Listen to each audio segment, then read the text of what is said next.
Nicole, bonjour, on vous retrouve donc depuis ce matin dans la montée de Jérusalem où on voit il y a de plus en plus de bouchons. On ne parle pas d'un accident mais véritablement des mesures prises par la police qui veut absolument enrayer et empêcher le transport et le va-et-vient des gens qui ne sont pas autorisés vers la capitale.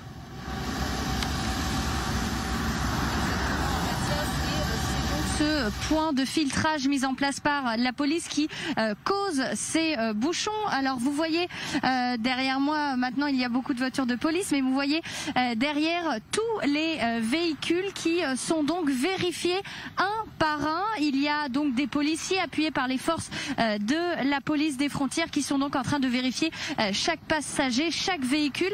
La carte d'identité est donc prise et plusieurs questions sont posées. Où allez-vous? Pourquoi? Comment? Telles sont les questions posées donc par ces forces de police. Le but étant donc de restreindre au maximum les entrées ici dans Jérusalem, la capitale d'Israël. Depuis ce matin, il y a environ 50 véhicules qui n'ont pas été autorisés à rentrer ici à Jérusalem et lorsqu'ils ne sont pas validés, eh bien ils sortent et sont escortés donc par la sortie et font donc demi-tour. Et c'est donc ça depuis ce matin. Ce point de filtrage, il a été mis en place mercredi et il fonctionne depuis 24 heures sur 24 afin donc de contrôler toutes les entrées dans la capitale israélienne. Je vous propose qu'on écoute Miki Rosenfeld, le porte-parole de la police israélienne. Regardez. Là où nous sommes actuellement, comme vous pouvez le voir, des unités de police continuent à être dans les différentes zones de la ville et bloquent les principaux quartiers et communautés pour être sûr que les gens restent chez eux à la maison. Le message à la population est le suivant: restez à la maison autant que possible et dans un périmètre limité à 100 mètres autour, dans le but d'empêcher la propagation du coronavirus.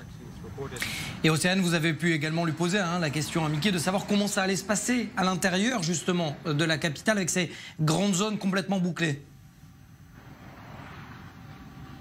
Exactement, et justement plusieurs mesures ont été prises afin de boucler notamment 4 quartiers ultra-orthodoxes dans la capitale israélienne, puisqu'on sait qu'ici à Jérusalem il y a 1821 cas et 75% de ces cas proviennent des quartiers ultra-orthodoxes. C'est pourquoi le gouvernement et les autorités préfèrent au maximum confiner la population afin d'éviter une propagation. Il y a donc 4 quartiers qui ont donc été bouclés et les habitants ne devront donc pas sortir de chez eux. Le but étant, je vous l'ai dit, de ne surtout pas propager encore plus le coronavirus qui, on l'a vu, progresse énormément dans le pays. Et vous l'avez entendu par le porte-parole de la police, il faut rester chez nous. C'est ce que conseille donc la police et le gouvernement. C'est pourquoi tant de mesures sont mises en place en Israël.